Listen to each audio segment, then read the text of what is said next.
So if you don't know, Star Wars is a mess. It's been a mess for a very long time. It's been ground zero in many, many ways for the whole of the culture war. People have a lot of problems with Kathleen Kennedy. People have a lot of problems with the direction that Lucasfilm has gone since being purchased by Disney. All of that is very known. The sequel trilogy did not get received very, very well and got worse as it went on, concluding with that amalgamation that was, the Rise of Skywalker, which made nobody happy. All of this is true. Well, they had taken a break for a long time from full movies. We'll get to that. From full movies. And we now got the announcement for the brand new Rey Solo movie, which nobody asked for. And it's being made by this woman. Her name is Sharmeen Obaid Chinoy. And she has negative feelings about men. Well, she has positive feelings about making men uncomfortable, yes. Which is a worrisome trait for someone making the next movie for a predominantly male fan base. This, as I said, it would be like if they got Louis C.K. to direct Barbie. Yes, it would. It would be like they chose a male director for Barbie who was recorded publicly saying that he enjoys making women feel uncomfortable. Yeah, it has different implications. It'd be like hiring Kevin Spacey to make a movie about child actors. It's like hiring the Pope to make a porno. Yep. She also says it's about time we had a female filmmaker come forward to shape the galaxy far, far away. That's the worst thing she said. Let's read this $20 super chat here first. From Derek Nall, says, Phil, my dog gets stuck to it. It's us all the time. Guys, I swear I'm not bad at reading. I mean, I am, but I'm not as bad as I sound right now. And when we try to clean it off, she runs from us. She knows it's there. What do you think of the Jericho allegations and the fact that WWE is about to open the door and work with TNA? Have you heard the Jericho allegations? What, He's being accused of sexual assault. I haven't heard them. I know Chris a little bit. He's always been super nice, so I don't, and you'd have to. It's pretty detailed. He went down like a Twitter binge on Christmas. He was drunk tweeting on Christmas Day. Oh, was he? Yeah. Just guys, go check that out for yourself. There's a lot. There's a YouTuber named the Solomonster. He has a YouTube channel and a podcast called the Solomonster. Sounds off. It's really, really good if you like to cover wrestling. And he has a video up right now about Chris Jericho from that day. It's very well done. It's very balanced. He takes a very neutral perspective. He reports on it rather than taking sides. I recommend going and checking that one out if you want more details about that. But wait, don't do that till after the episode today. So we're not just going to talk about that. This woman, her only real creative experience as a director here in America was doing 2 episodes of The Marvels. Everything else she directed were of Miss Marvel. The Marvels of Miss Marvel. Yeah. Thank you. And everything else she's directed were animated shorts or series in Pakistan and 2 documentaries. And quite a few documentaries. She's won journalism awards. She's not the person you put in charge of a big budget, multi-billion-dollar franchise. But let's listen to this interview they do with her. It's very, very interesting. Meryl Streep is there for some reason. Yes. This is from a Women in the World summit. We need to. Okay. What is accomplished at all of these women's summits? I'm saying rhetorical question. Timcast needs to have like a men's summit. There need to be men's summits. We need the men's summits back. All right, here we go. What is the balance of activating a force for change, but such a also non-question. trying to permeate that? This is supposed to be about that movies. Power structure, and is that a part of the calculation of your art as well? And what's been the reaction to that? Oh, absolutely. I like to make men uncomfortable. I enjoy making men uncomfortable. India. Not you. Just not you. Not you. Point taken. Point taken. Probably in response to. But it is important to be able to look into the eyes of a man and say, I am here, and recognize that I am working to bring something that makes you uncomfortable, and it should make you uncomfortable because you need to change your attitude. And it's only when you're uncomfortable, when you're shifty, when you have to have difficult conversations that you will perhaps look at yourself in the mirror and not like the reflection, and then say, maybe there is something wrong with the way I think, or maybe there is something wrong with the way I am addressing this issue. So basically, if you don't like If you watch the new Rey movie and you don't like it, there's something wrong with you. She couldn't possibly have made a mistake. You actually must be a misogynist woman hater. I think this one is actually worse than Brie Larson going on a stage. Yeah, way worse. Oh, it's so much worse. I don't care what a 40-year-old white guy has to say about a wrinkle in tongue. Listen, this is already. I would venture to say that this movie is already doomed. Is this worse than Rachel Zegler? Well, yes. Yeah. She's specifically telling the audience that is most likely to go see this, I am looking to offend you. I don't like you. I dislike you. I want to make something that bothers you, that upsets you. Why am I going to give you money? Like I don't understand it. It doesn't make any sense at all. And the fact that Iger is allowing this is mismanagement. I think the people that own Star Wars stock have an actual case about fiduciary irresponsibility. I mean, the fact that the South Park special... Disney stock, not Star Wars stock. The fact that South Park Panderverse came out and they didn't immediately slam the brakes on this idea... Come on, exactly. Thank you. They aren't paying attention to profits anymore. Exactly. They do not care. And this woman doesn't care how well a Star Wars movie will do because she gets the same paycheck either way, and it's a vehicle for her political messaging. This is, I mean, I would expect the movie to be more of a disassembly of the Star Wars universe than the Rian Johnson film was. Like, she's going to do more to deconstruct Star Wars. We got some $20 ones here from Baron Gray Matter says, Star Wars, The Rise of the Karens. Midian 1911 says, Madonna, are you sure that's not gold dust?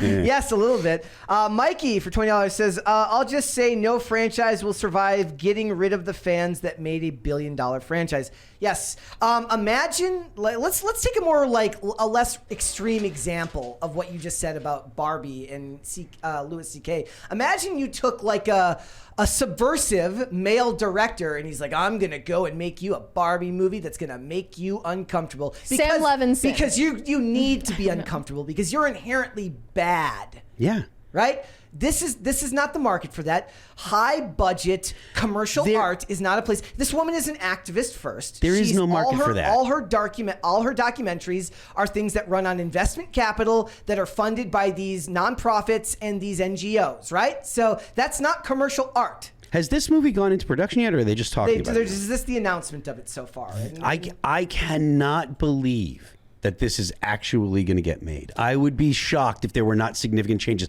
They responded to the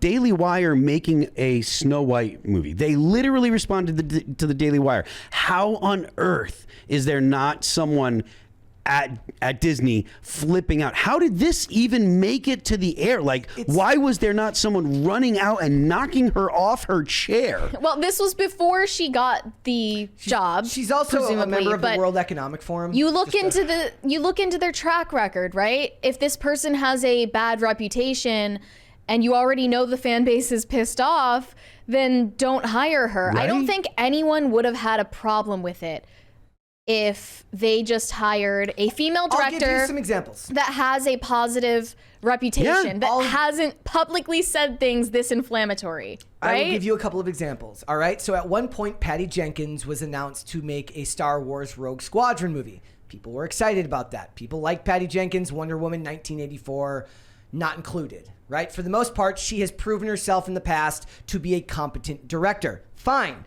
You could have talked about Deborah Chow, who did several episodes of The Mandalorian, many of which they believe are some of the best stuff that has come out of Disney Lucasfilm. Fine. Hire her to do it. The other thing that's annoying about this is the initial quote about saying that there needs to be a woman in charge of the story now. Well, Kathleen Kennedy has been in charge of the story since taking over at Lucasfilm. Technically, are you saying she's not a woman?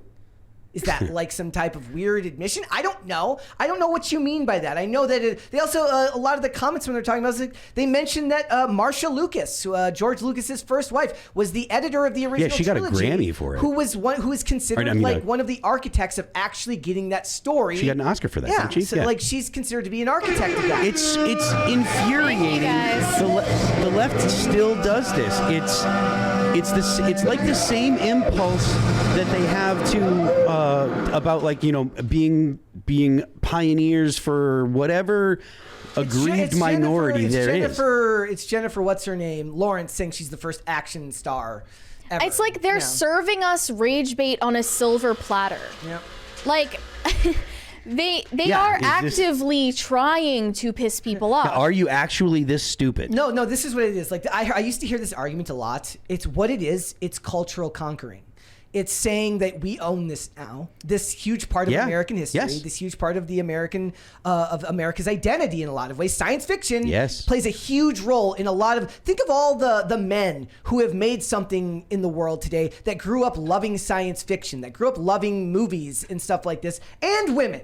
Men and women who have done amazing things that liked science fiction before. And it's why I always mention like shows like, why is it that shows like Reacher gets left alone, but then when it comes to science fiction and fantasy, they're just ground zero for the culture war. It's cultural conquering. It's destroying the image of what America used to be and reshaping it in the image of what you want it to be. If you look at this woman's work, right, everything else that she had on She's likely a communist. And on her profile, it's all documentaries. It's all stuff with an extremely narrow focus.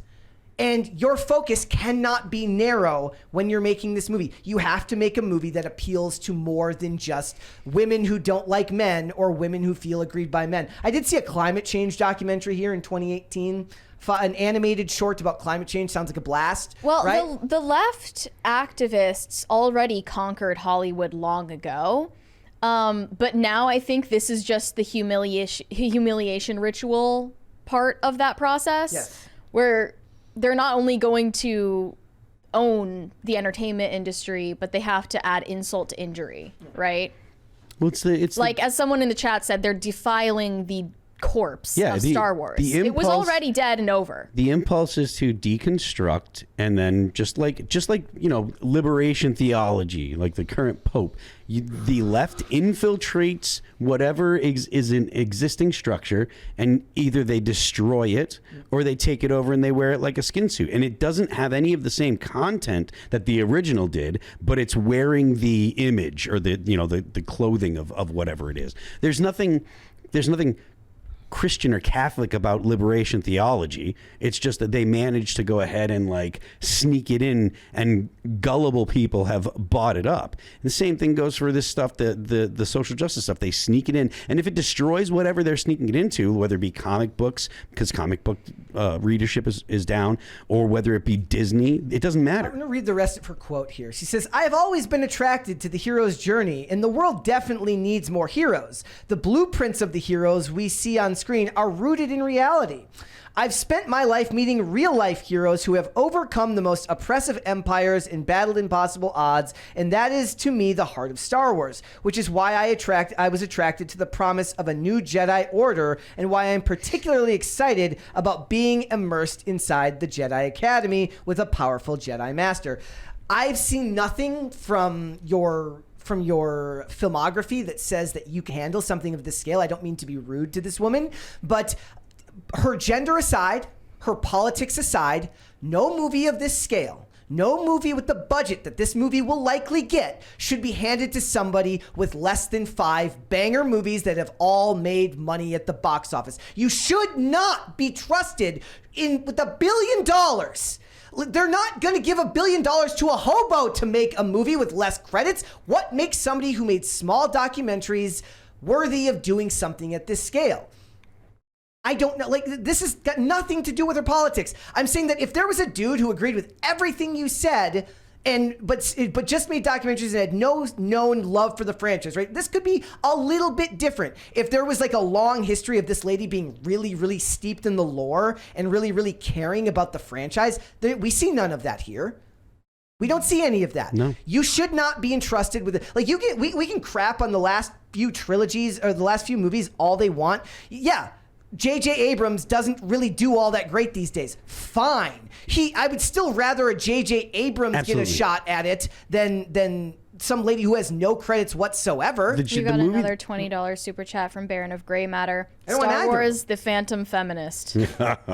Like I don't know who you get to do this. Bring back Gareth Edwards. People liked Rogue One. That's the only one people liked from the past one, right? Let Gareth Edwards make it. Let somebody that has actual history making you money. Let someone that doesn't hate it. If she hates, how can she like enjoy Star Wars in the Star Wars universe if up until the sequels she would have been against all of the narratives that were inside of it because it was all guys. She hated men. How can you look at Star Wars and be like, I like Star Wars, and at the same time I hate men and I like to make them uncomfortable? It's insane. I don't see how you can. Well, we've got one reaction here. Someone who's happy about this decision. She said, the amount of people who feel threatened by one woman directing a Star Wars film when the previous 11 were all directed by men shows just how powerful women are. Imagine that. Scared of cooties in the year 2024. That's the most disingenuous in current argument. year. That's the most disingenuous argument I've ever heard in my life. And I just said, like, the previous male directors of all the Star Wars movies weren't publicly saying that they were proud of making women uncomfortable. I picked up some of the reactions from people online just to get a bit of the take from people. So the Salty Nerd podcast says the only debate we are going to have over this movie will be how much money it's going to lose. That is true. Who else do we got here? Vera. Vera. She said, who could have expected she's now directing a film or movie that's target audience is predominantly men. Yeah. Surely she will leave her own opinions at the door and not inject her feminist views into the movie, right? Exactly. That's exactly what's going to happen, right? What's sad about that is, like, I look at a lot of these old movies. Like, there's a lot of actors who can put aside their politics to play roles where they're bad guys, right? Why is it that you can't put your politics aside when making a movie, but the actors sometimes can when they're taking on these roles, right? There's always got to be the bad guy who, like, a lot of these actors don't like guns, but they're more than happy to be in movies that use guns. I think it's because all Hollywood is full of people that are just terribly embarrassed about how much money they have and how successful they have, and so they have to do the oppression versus the oppressor versus the oppressed narrative. That's what's in vogue nowadays. I know that I say this a lot, like almost to the point of it being comical, but there is just something very demonic, like diabolical and Luciferian. There's a Luciferian spirit behind wokeness. Well, yeah. There's a Luciferian spirit behind wokeness, and that impulse to destroy rather than create, because you don't have the power to create something. The left is the opposite of the things that are considered like good according to people on the right. Like the left literally looks at like all of the things that the right does and it wants to turn it on its head. Like even Marx called himself the Antichrist. Like he literally did. So like that is something that the left does. They want to. There's an impulse on the left to be like the opposite of whatever the right is, and the right embraces all of the things that are traditional and religion and blah blah blah. And so the reaction from the left is to be the opposite of that. Mm-hmm. So and that's whether you believe in spirituality or not. Most people know that I'm an agnostic and I don't really believe in the afterlife or spirits or devils or whatever. But you can still look at the left and say yes, their impulse is to be the opposite to things that are considered good, pure, blah blah blah. Here's some more of the takes here. Lorena Creel says, sounds to me like this chick has a self-esteem problem and will be using Star Wars to work through it instead of seeing a therapist. Spend your own money to work on your issues. Don't spend Disney's money. Why? No, she's not spending their money. She's getting paid for it. But she's spending their money by telling them what to make. Disney's spending the money on it. She's spending their money and making money on it. Okay. Matthew Marsden had a couple of really good ones here. He said, told you Disney would keep doubling down. The ideology means more to them than money. Yes. Disney will be bankrupt in a few years if this keeps going. Will it, though? I don't know. And then this one says, why do I have to change my attitude? Why are you treating all men like one giant homogenous block? Why would you want me to feel uncomfortable? Why would you want to make my sons feel uncomfortable? You should be fired immediately, and people wonder why I don't want to be in Hollywood anymore. Because you're a bad person. That's why because she's an actual bad person. If you desire to make people uncomfortable and unhappy, that means you're a bad person. That can't be thought of as good. Chris Gore. And if you want to hear somebody who expertly good. breaks down Star Wars, Chris Gore is the dude you want to go and check out. It says, turning Star Wars into a girl brand will prove to be one of the costliest decisions in the entertainment industry. I've said this a million times. Okay, the reason they bought Marvel and Star Wars was because they wanted boy brands. They had the Disney princesses. They had the women's market locked down. They wanted things for boys. But instead of doing the smart thing and becoming an even bigger industry titan by having both demographics locked down, you turned the boy brands you spent billions of dollars to get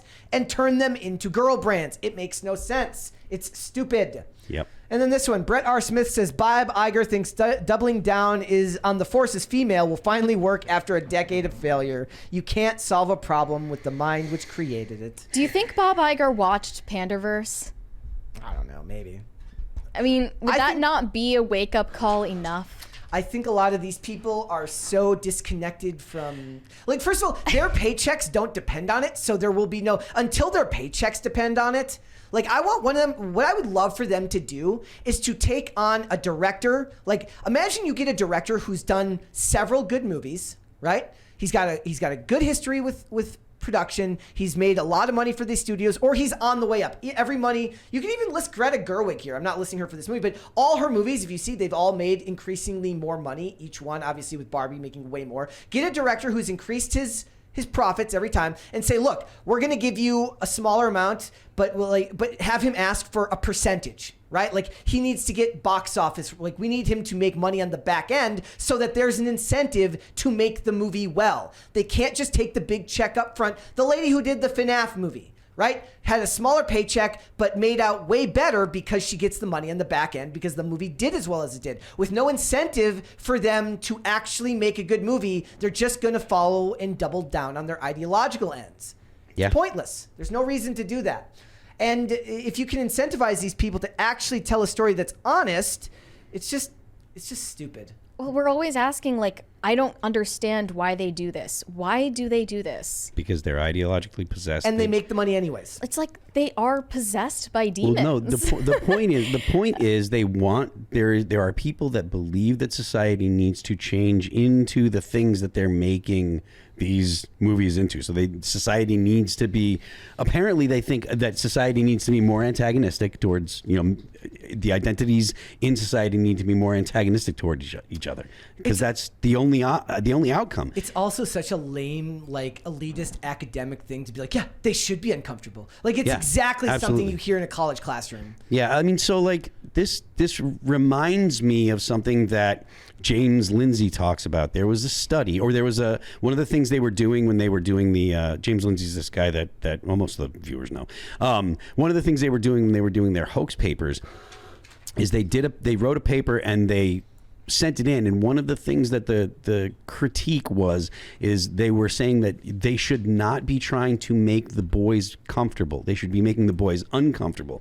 And when you do that, when you look at a group and say we need to harm them, Lindsay said that's the seed of a genocide. And it kind of is, because if you're like, these people need to be punished and we need to think it's okay to harm them, cause them pain for something, for just who they are, then you're telling people it's okay to, that's the worst kind of dehumanization. We must harm them because they're boys, because they're male. That's exactly how you end up with, okay, we'll just kill them all. That's the impulse. Yeah.